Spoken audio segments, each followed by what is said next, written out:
everyone. Thank you so much for joining us. As everyone knows, this is our Heart to Heart series that is sponsored by the Matus Law Group.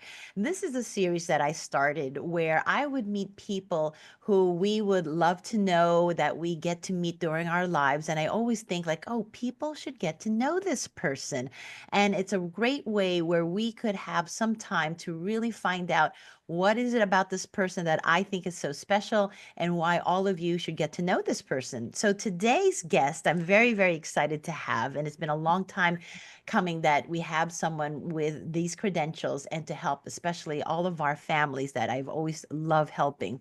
This is someone whose heart beats for children and whose voice empowers families navigating the complex world, especially with special education. She has over 2 decades of experience of both the public school educator and administrator. This is Denise, and she has dedicated her life to ensuring that every child receives free and appropriate public education, as many of you may know it as FAPE. But what sets Denise apart to me and what I've seen is her deep understanding of the system and also the families. She is a board certified educational advocate.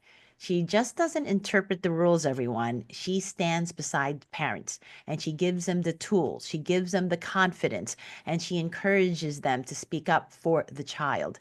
Her resume is so impressive. It includes many, many roles: special education teacher, transition coordinator, building principal, and special ed director. I mean, and across multiple states.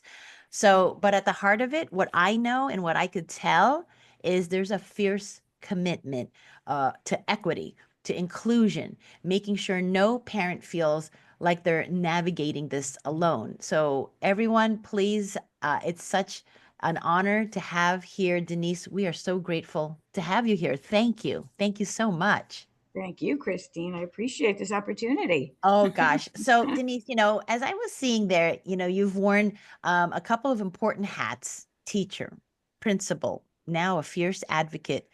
As a woman in leadership, I'm curious, how did you find your voice? What advice would you give other women who are trying to lead in systems that often resist change? I'm so impressed with you.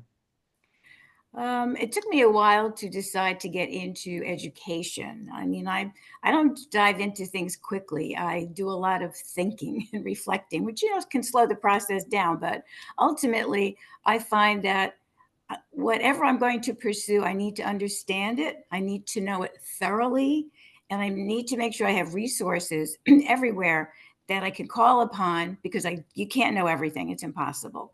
And I love kids. I believe everything should just revolve around children. That's our future. So becoming an educator was almost a no-brainer for me.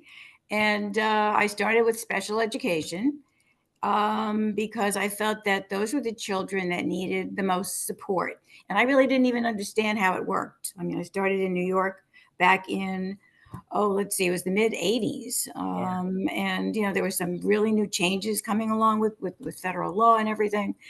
But I worked for an excellent school district. And that's the other thing. I happened to luck out all along the way with working for fantastic school districts. And that made a huge difference in my career. Yeah. And also hooking up with people that also had leadership qualities and worked for the children. Isn't it interesting that when you look back in your history of, where you started and where you are now, each moment, each experience builds on each other. And Yes. it's so lovely to hear that you had great experience, and it sounds like you were made for this. Really. Strangely, yes.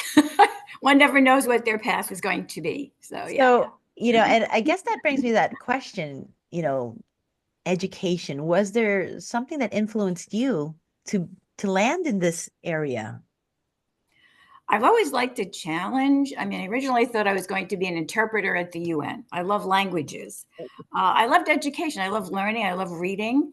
And I had two daughters, and it was a delight raising them. And I just got interested in it. I like I said, I like challenges, and I'm very social. I like being with people. I love being with children. They're so much fun. Every That child is so different, no matter what. And there's so and there's always a way to reach every child. that's really where I see why you have separated yourselves from others in this field and in this kind of areas because of your love for children. And so I'm curious, would you be able to take us through, I guess, a day in the life of your work, of how you handle certain things, or basically what are the common situations that you've been faced, Denise, and how, you've been able to help a lot of the families? Um, okay, well, basically, I mean, my practice as an advocate, while I began, I was certified in Pennsylvania through the NSCAI Academy, but I was getting ready to move to New Jersey. So I set up in New Jersey. But everything I've done, I called upon all of my experience and background and colleagues. I'm still in touch with all of my colleagues, especially those from New Hampshire, because that's where I really did most of my administrative special ed work. Wonderful. So that was not the instructional piece was in New York, but it all came together. And A typical day for me now as an advocate. All right. Mhm. So basically, most people contact me via phone. I mean, I have an email address, and occasionally I get an email, which I immediately respond to, but usually it's phone calls, and it's from parents. And I'll remember that the instructor at NSCAI said basically when parents call you, they're usually at their wits' end, and it's true. I have yet to have a parent call up and just give a casual type of, well, I think my child. They are passionate about what is going on, and usually it's been an issue for them and their child for a long time. Mhm. And So I'm amazed sometimes that years have gone by, and I'm looking at the phone going, "Oh my goodness, I can't say anything." But I go like, "Okay, let's." I ask them to fill me in, or just give me the background. I always say, "How can I help you?" And we Mhm. go from there. And I take notes on rough what is going on. What's the background here? Because then I can talk to them. I give them a free hour to an hour and a half of consultation. Once I Great. get all that background information, I can fill them in on what steps they can take, That's and good. if I can help them at all, because it could be maybe no, I cannot. They may need legal support at that point. Right. But that's all for the parent to decide. I make no decisions for them. Mhm. I give them the information, I put them in the right direction, and very often, I mean, most of the time, most parents are able to take the information I give them, and I've empowered them. They can go ahead and they can write the letter. They can take a step and I always tell them, make sure you tell them that you talked to an advocate. And I said, because you did. Good. You don't have to say anything further, but just mention that. And I said, because sometimes it's very powerful. So, I love that you from use you. that word empowering. And so, empowering the parents, that's a big deal. From your experience, I'm wondering, what does real empowerment look like in a school meeting? So say the parents are there, how would that demonstrate itself? So you're talking about a special education meeting with their Yes. child there, yes. Yeah. Well, first, one of the first things I do with a parent before we'd wind up in a meeting or they would engage my services is I put them, I make sure that they have the New Jersey code downloaded somewhere. I give them other pieces. I mean, they always get the prize information from the school district, but I give them that information and say, in your leisure, if you have any, you may want to take a look at these sections here to further understand, because it's daunting to look at the whole thing. You go like, I don't know what to do with this. Yeah. Parents don't have a lot of time, so I may say try this, and this, or I'll send you an email shortly, and I will point you in the right direction so you can read these areas. And that does help. But some parents they're just so overwhelmed. They're like, I can't even do that. I just need to know what we're going to do next, that kind of thing. So basically they want me, I mean, I'm the advocate, so my job is to speak for the parent. So I mean, lots of times since COVID, I've been able to expand the group of parents I can help, but prior to that it would be somewhere within a 30-mile radius for Mhm. me. Right. But now that we do so many Zoom meetings, parents are okay with not having you physically at the table. But we talk ahead of time, whatever, and I say, not to worry, we've got this. And then at the end, I'll always say to the parent, because lots of times parents, they don't want to say anything because we already discussed everything. But if the school comes up with any sort of surprises, you say to the Yeah. parent, okay, is there anything further that you would like to say regarding blah, blah, blah? Then they pick up the cue, right? way, so Good. they know what to say. And if not, Oh, they I may love say no, that. and I'll do it. I'll do it for them. Whatever their comfort level is, because it's different for every single parent. And I have Absolutely. no trouble with speaking at a meeting. Which is good. No, Yeah. because, I think also a lot of it comes down, Denise, where people are raised to respect certain bodies of authority, and Yes. sometimes it's not natural to have that give and take. So sometimes Mhm. it's more of a perception of like, well, they speak, I listen, and that's it. So I love that you bring that new dynamic and also giving them I can't say the word permission, but giving them that other perspective that no, you can ask questions, you can participate in dialogue, right? Yes. But Yes. I was curious though, as you've been And helping, you're right. yeah, right? Yeah. Go ahead, Denise. And I was going to say, in terms of the thing too, is you send your child off to school, special ed, general ed, whatever, and you make the assumption the school district is doing right by your child. It's not always the case. And Yeah. special education makes it even more challenging. Oh, So that is where I'll say to parents, well, this part's good here, what they're doing, but I got a couple of questions for the district about this part. I And love that's what that. we'll work on together, because the whole idea is not to set us up as adversaries. We have to work together. And I want everybody to be working together for the child. That is my only function. That is my purpose. Not Love it. we're winning, or you're losing or whatever. That's not, the child will always lose. Ultimately, the child's losing time in education. We have the time as adults, children do not. So there's an urgency there. So true, so true.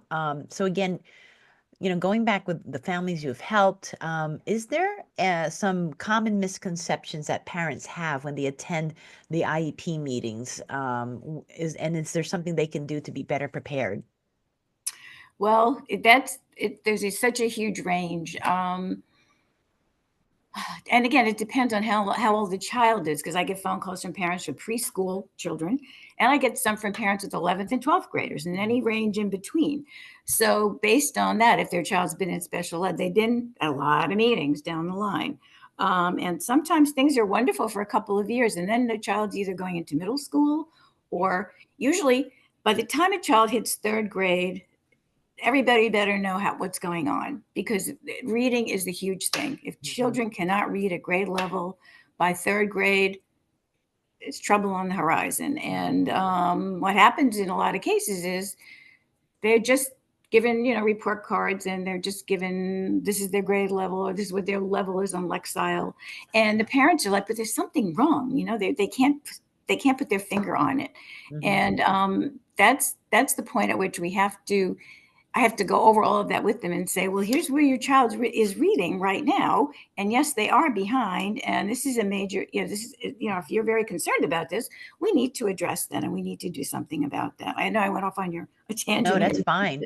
No, but you made me Yeah. think too about, really parents, family members, they have to trust their gut, right? Because Yes. like you just said, they're saying something doesn't feel right. And it's so hard to Mhm. articulate something because you do have this feeling you're thinking, I can't, I can't articulate what it is. And it sounds like, you really would be able to be so useful with that to help them say, yeah, you're right. There's something not quite right here because it is hard, right? We're all busy. And then you're like looking, thinking something doesn't feel in rhythm, right? Right. And then the other thing too is when you take a look at the continuum of special ed services, from the least restrictive to the most restrictive. And school districts have certain budgets. We all know that. A lot of parents think that their child is being restricted because the school is saying only get so much money. Some parents are into that and looking at that. And I basically say, let me look at the whole picture of your child. I have to look at how they function. Then I can help us. Then we can take a look at what the school has. Okay. Not to say that we're limited by that. That's the other issue. Mm. But we can take a look at the programs, and I can take a look at how the child's functioning and say, huh, well, maybe this is not the right placement. Maybe they need to be, or they can stay in this class with some other supports. There's so many variables, but Absolutely. we bump into some schools that are very, I'll use the word rigid. Yeah. That's it. This is one of those, my favorite line. This is how we've always done it. Never say that to me at a meeting. Oh, I or love that. anything. This is how we've always done things. And it's like, whoa, okay, yeah, we know. Okay, let's talk Such, about you know that. what? That is such a great point. I love that point because it's just not in this setting that we're talking about, but in life in general, right? If you Yes. don't have that growth mindset of maybe there's a better way, maybe there's another way, Mhm. it really restricts us in many, many ways, and not just for our child, but just in our thinking. So I love that that's fighting words for you. I get that. Yeah, and I have to behave. The bubbles pop out of my head. Oh, They can't I read those bubbles, fortunately. Yes, yeah. But so I love, again, with your background. So it seems like, you've seen both sides inside yes. the school system and now as an advocate on the outside, kind of. Is there something that you wish school administrators understood about those who care for children of special needs? Is there something that you feel like I wish we could bridge this gap? That's an interesting question. Having worked as an administrator, and I worked in two different school districts in New Hampshire. One was at a middle school, and then one was at a high school level. So 7 through 12 as a building administrator. And the two administrators that for the district were quite different in the way that they looked at things. And one was a little bit more rigid than the other, and one not as much, more interested in children. I'm still in touch with the one that is very interested in children, who's now retired, and she's got another business going on in New Hampshire for kids, which looks awesome. Um, but it's basically, yeah, kind of was my train of thought for a second Well, there. I was just curious. Oh, and the administrators, yeah, yeah, Yeah, yeah. from both sides that, I wish Yeah. administrators, if there's anything that you think some administrators are missing, like to help them help parents, or Well, the other yeah, well, another thing too is districts need to be sending their staff out at workshops. And as a building administrator, I was given the option of sometimes they did the whole special ed district, but sometimes it was just by building, and they would say, "What do you think? Who do you want to send out? What are we going to do here?" And that was always helpful because especially when they were given by we had lawyers in both districts. They had their own sort of special ed lawyers, and they did the best workshops ever. And whenever any of the codes or laws got changed, we were there. Yeah, But I kept up with things. That was the other thing. You had to constantly keep up with what was going on in special education, and also education across the entire United States, because it's all related, and you yes. could kind of see what was coming. Hmm. And if you had worked with administrators who were also well versed, educated, had good hearts, who cared about the kids and cared about the staff, and you knew who they were, and they were worth their weight in gold. And I was lucky enough to have those in New York and in New Hampshire. That's And we could work as a team. That was the whole thing. It's like, what do you think is going to, or we have an issue here. What can we talk about? Or I need, sometimes we created programs for kids based on what we would say, rather than send them off to another district because we didn't have the service. You take a look at all your kids and you go, we can educate two or three kids here. We need to develop the program, get the staff, and we got a room. We can do that. So we yeah, also did that. Always recognizing how to support the children, and you need administrators, superintendents who are going to also be willing to do that because it's about the kids. And of course, money is always an issue, especially today. It's yeah. more of a challenge than it used to be. Yeah. But I love that mindset that you were saying that we try to find a solution for something. Like if we don't have the funds for it, or if something is having that, well, what can we do? What do we have? And that reminds me. So, my daughter, she's 15. She has Down syndrome and autism. And I remember there was a year, it was when she was in middle school, they used to have these after school programs, and they would have a bus that Mm. would also have a late bus and help drop off the kids later. But because of budgets and things like that, they first stopped the after school activity, and then they said they couldn't do the transportation. So what I loved was that one of the teachers on her own said, well, I can stay after. You don't have to pay me. I'll do this, and I want the kids to have this extra time Mm, after school. So she did it on her own. And then all of the parents helped carpool, whatever we needed to do, who couldn't drive, whatever. We all helped each other. And obviously, we helped with whatever extra funds they needed, because if she's in it, she played all in. We want to play all in. And that mm. that thinking outside the box was huge to us. And that you said when you started talking about it, thinking, that's the people that really, I think, are, like you said, golden. Like they're worth their weight in gold, Yes. honestly. And I love that you have that mindset.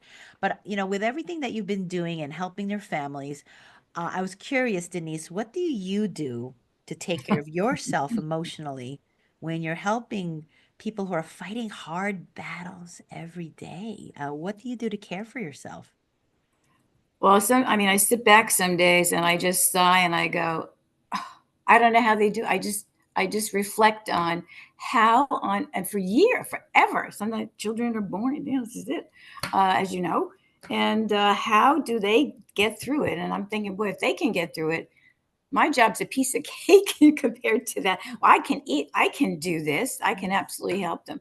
If I can't, I let them know. If there's Mm. something they ask me or I need to research something, I look it up for it. I make sure that I know and I know what I'm talking about. If I don't, I will tell them and say, Yep. but I can that's the other thing, is trying to, in terms of networking too, is opening up my knowledge of professionals, especially BCBAs these days, child psychologists, for referrals for parents, and try and expedite to get them in the front of the line more so if I can, Yeah. because most of these parents, the years have gone by, and like I say, the children don't have the time, Yeah. and some of the districts drag their feet. Something awful. A year and a half can go by before a child even winds up getting a neuropsych these days. Oh, So, understood.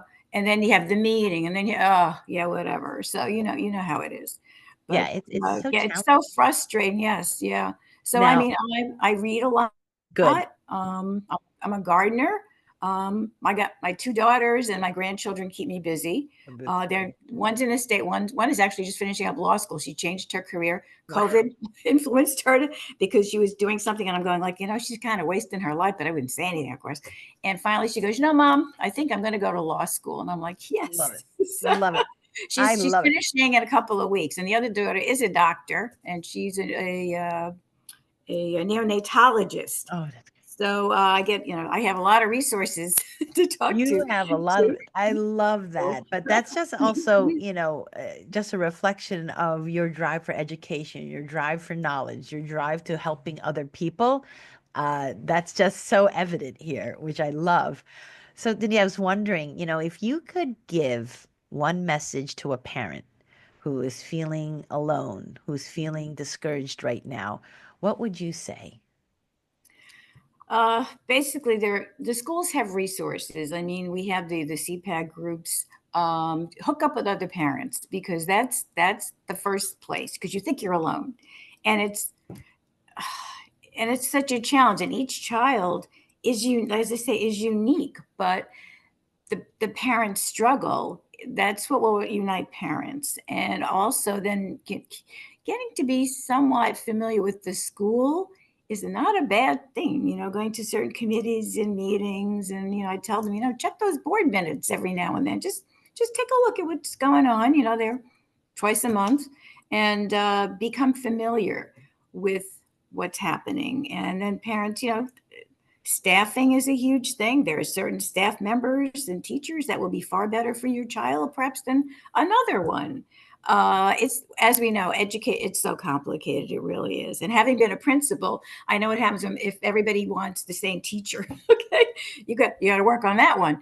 But it's yeah, it's very complicated. But the other thing is too, I always serve as a resource. If a parent calls me, I'm going to find some answer for them. I'm going to refer them to the place to find the answer. I'm not going to just say, "Sorry, I can't help you."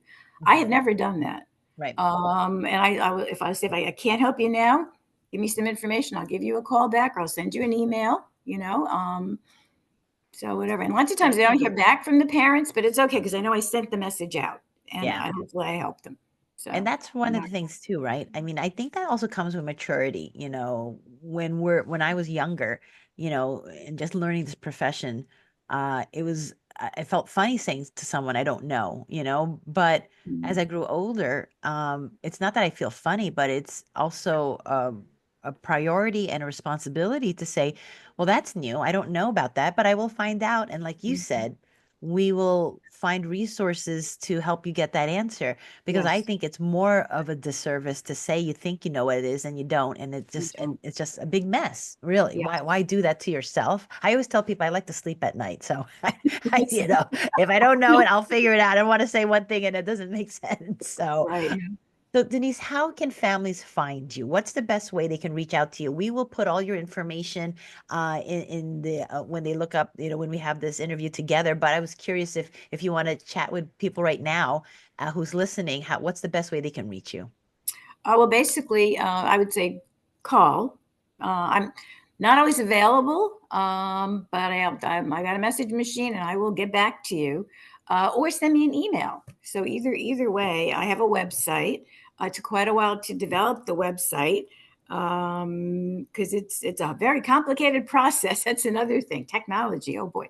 So Yeah, that is not my thing, but me too. it's your friend because everybody's gonna. That's where parents usually will start. They'll start googling and looking for special education advocate or somebody. And there are quite a few in New Jersey that are available. Yeah, But sometimes you need to find the match for the one person that's going to help you.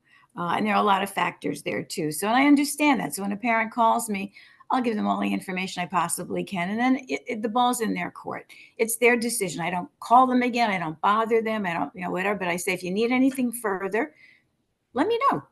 Oh, that kind of that's thing. great. No, So, you're very, yeah. very approachable, very brilliant, and just a Mhm. wealth of knowledge. I mean, with your background, you would be such an asset to a family, especially one who's hurting, who's feeling overwhelmed, or just needing to know like what direction should I be going.